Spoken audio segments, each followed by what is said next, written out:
Hello students, this is Miss J. I'm going to show you how to do the homework week 2-5 because some of them are fractions and I know fractions are a little bit hard for you to do. So for Monday, the question 1 is find the sum of 5/12 and 3/8. Write the answers in the simplest form. So what you do, you add 5/12 and 3/8.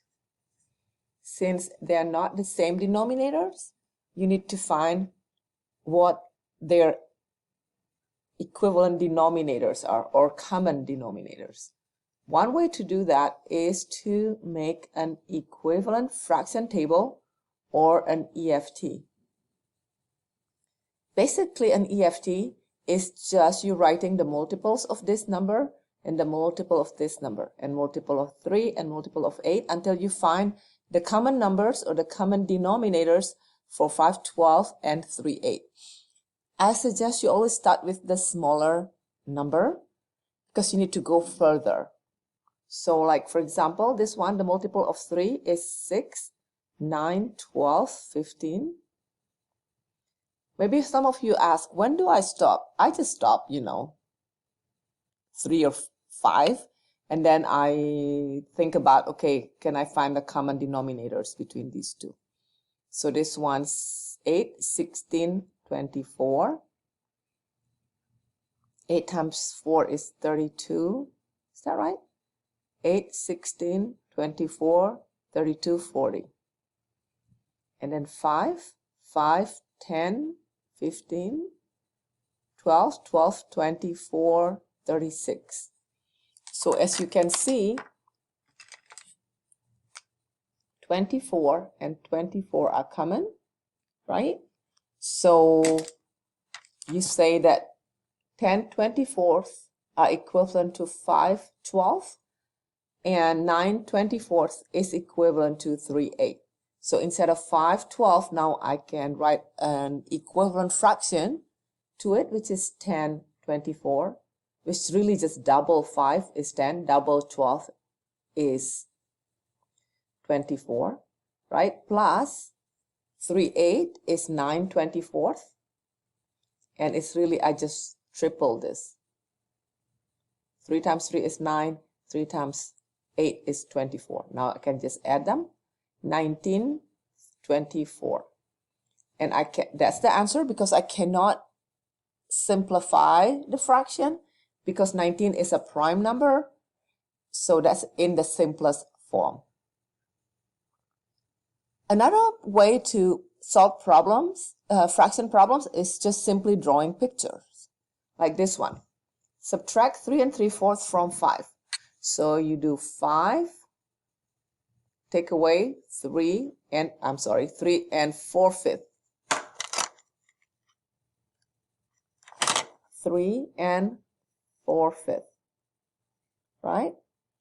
So if you subtract that, like when you're subtracting when you're in kindergarten, when you're subtracting, you just cross the number, right? You start with the whole number, you cross 3 because you're subtracting 3. So you have one whole number left, right? And you need to take 4/5 from this one. So you do 1, 2, 3, 4. So you have 1/5 left. Okay. The next problem. Zelda fed her horse, Scotty. Oh, Mrs. butchered the problem. Zelda fed her horse, Scotty, 2 3/4 pounds of grain yesterday. She also fed her horse, Cowboy, 2 5/8 pounds of grain. What is the difference between the two amounts? Okay, so difference, that means you subtract. You need to find the difference between this number and that number.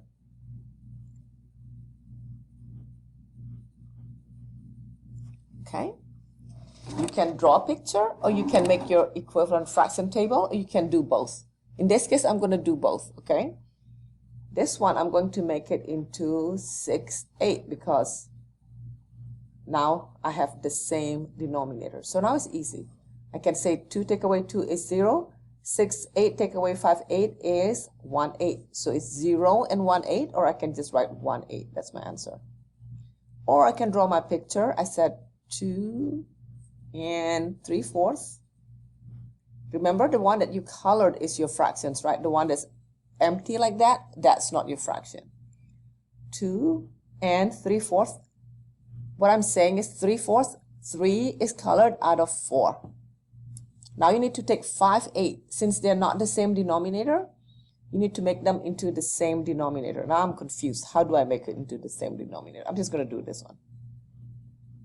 Right, that's 8. 1, 2, 3, 4, 5, 6, 7, 8. So this one is 6, 8. 1, 2, 3, 4. Where did it go? 1, 2, 3, 4, 5, 6. Okay, 6, 8. Take away 5, 8. 1, 2, 3, 4, 5, and the whole number. So you have this left. You have 1, 8 left.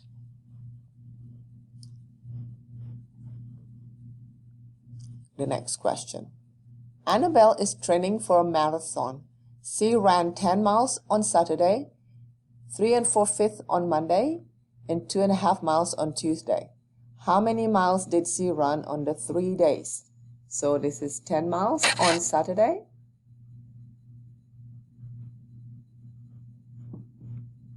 3 4/5 miles on Monday, and 2.5 miles on Tuesday. And since the question is how many miles did she run on the 3 days, I know I cannot multiply because they don't have equivalent number for each day. I know I have to add this, right? The easiest way to add this is to add your whole numbers. First, 10 plus 3 plus 2 is 15. And then now you need to just add 4/5 plus 1/2. And as normal, because they're not the same denominator, you need to make them the same denominator. You make your equivalent fraction table.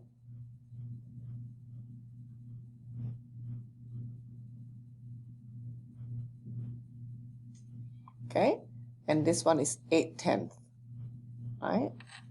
So 4/5 is equivalent to 8/10, and 1/2 is equivalent to 5/10, which is just really times 2 times 2, and this one is times 5 times 5. Okay, so that's 13/10. Okay, oops, you can't see it, sorry. Let me move it a little bit. So it's 13/10, and you know 13/10 is a improper fraction. So you do 13 divided by 10, which is 1 whole, and you have 3 left over. So that's 3/10. So the 1 whole you add to here, so that's 16 and 3/10. That's your answer. Okay, so to recap, you add the whole numbers, and then for the fractions, you write your equivalent fraction table until you find the common denominator, which is in this case the 10th, right?